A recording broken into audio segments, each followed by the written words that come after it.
It's hard to believe, but it's from the Almighty. நான் பேசுற New York அல்ல, நான் பேசுற டொரண்டோ பத்தி அல்ல, கொழும்பை பத்தி பேசுறேன். இங்க இருக்கிறாங்க கொழும்புல கல்யாணம் முடிச்சு வாழ்ந்த ரெண்டு பெண்கள், ஒரு பெண்ணை நேசித்து ஹோமோசெக்சுவல் ஈடுபட்டு அவ சிங்கப்பூர்ல போயிட்டு தன்னொரு ஆம்பளையாக மாத்திக்கொண்டு வந்து கல்யாணம் முடிச்சு இப்ப வாழ்றாங்க. வெள்ளவத்த பள்ளிக்கு தொலைவும் வராங்க. பாவப்பட்டா உதவு முடியுமா மாட்டதா?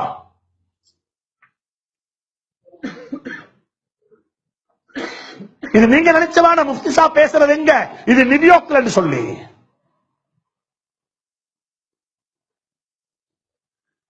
தன்னின சேர்க்கை என்றது வெறுமனே அது அதற்கு விளங்கப்படுத்தல உங்களுக்கு. இந்த நாட்டு கேபினெட்ல கூட இது கொண்டு வரப்பட இது பாஸ் பண்ணப்பட போகுது. இந்தியாவுடைய சுப்ஹானல்லாஹ், ஒரு மிருகம் ஒரு நாய் கூட செய்யாத வேலைக்கு மனிதன் இன்றைக்கு ரைட்ஸ் கேட்கிறான். எங்களோட ஒரு ஸ்காலர் ஒருத்தர், ஒரு ஆலிம் யூரோப்புக்கெல்லாம் போய் வருவாரு, பயானுக்கு நிகழ்ச்சிகளுக்கு ஃப்ரீக்வெண்டா போவாரு. அவர் லாஸ்ட் டைம் ஒரு விசாவுக்கு போட்டா அவருடைய விசா ரிஜெக்ட், விசா கொடுக்கல.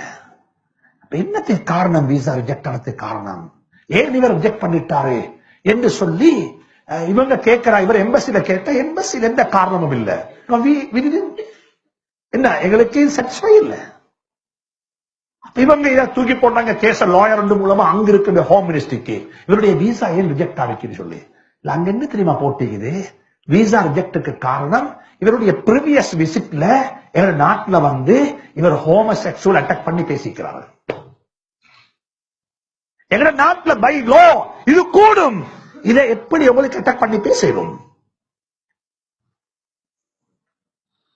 நான் சமீபத்தில் கூட நான் 2-3 கேஸ் ஹேண்டில் பண்ணி கொண்டிருக்கிறேன். நல்ல ரிப்யூட்டட் ஃபேமிலி. அந்த அவரே சொல்றாரு, முஃப்தி சாப் இந்த நோயில நாங்க மாட்டிக்கொண்டுட்டோம், இது எங்கட வாப்பாக்கு தெரிஞ்ச வாப்பாகினே மௌத்தாயிடுவார். But we cannot come out.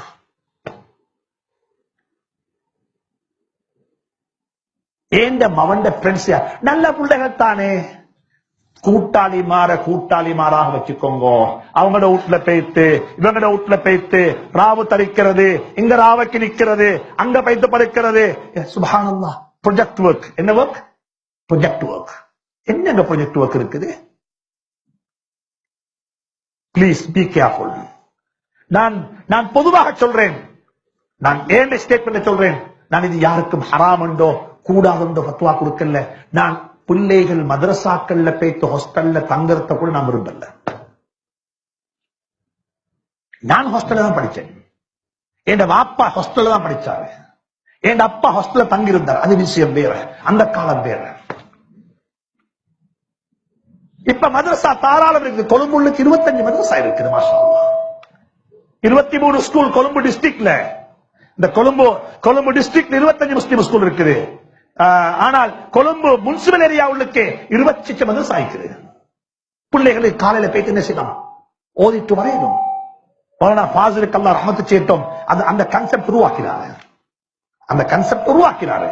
உருவாக்கி ஒரு பெஞ்ச், 2 பெஞ்ச், 3 பெஞ்ச் இந்த மௌலானா மொய்ஸ் புகாரில வந்தெல்லாம் பாஸ் அவுட் ஆனாங்க.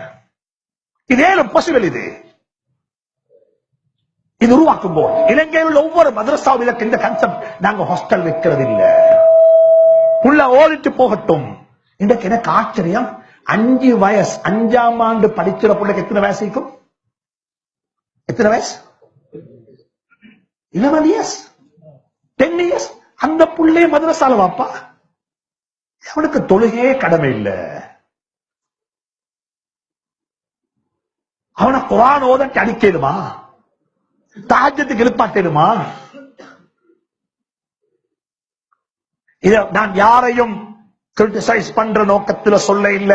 ஏண்ட கருத்தை சொல்ற ரைட்ஸ் எனக்கு இருக்குது. ஏண்ட கருத்தை சொல்ற ரைட்ஸ் யாருக்கு இருக்குது? எனக்கு இருக்குது. அது நலவுண்டா எடுத்துக்கோங்க, என்ன விட்டுடுங்க அப்படியே. மிக இறக்கமா சொல்றேன். நீங்க யாரும் சொல்லலாது எங்களை வீட்டுல அந்த சூழல் இல்லையேன்னு சொல்லி. அந்த சூழலை உருவாக்குறது உங்களோட கடமை. உங்களோட பொறுப்பு, உங்களோட ரெஸ்பான்சிபிலிட்டி. இந்த இதோட இன்னும் ஏராளமான விஷயங்கள் இருக்குது. ஒன்று தான் இன்னும் ஒன்று லைட்டா சொன்னேன். தயவு செஞ்சு பிள்ளைகளை வாழ விடுங்கோ. பிள்ளைகளை வாழ விடுங்க. கல்யாணம் முடிச்சு கொடுக்கக்குள்ள சொல்லவானம், எந்த மகள் என்னோட தான் இருக்கணும், மகன் நான் உன்னை நம்பிக்கை என்னோட தான் இருக்கு. இல்லம்மா, நீ பேத்து நல்லதாக சந்தோஷமா வாழு, நீ வாழ்றது தான் எங்கட வாழ்க்கை என்று சொல்லி பிள்ளைகளுக்கு ஃப்ரீடத்தை கொடுத்துருங்க.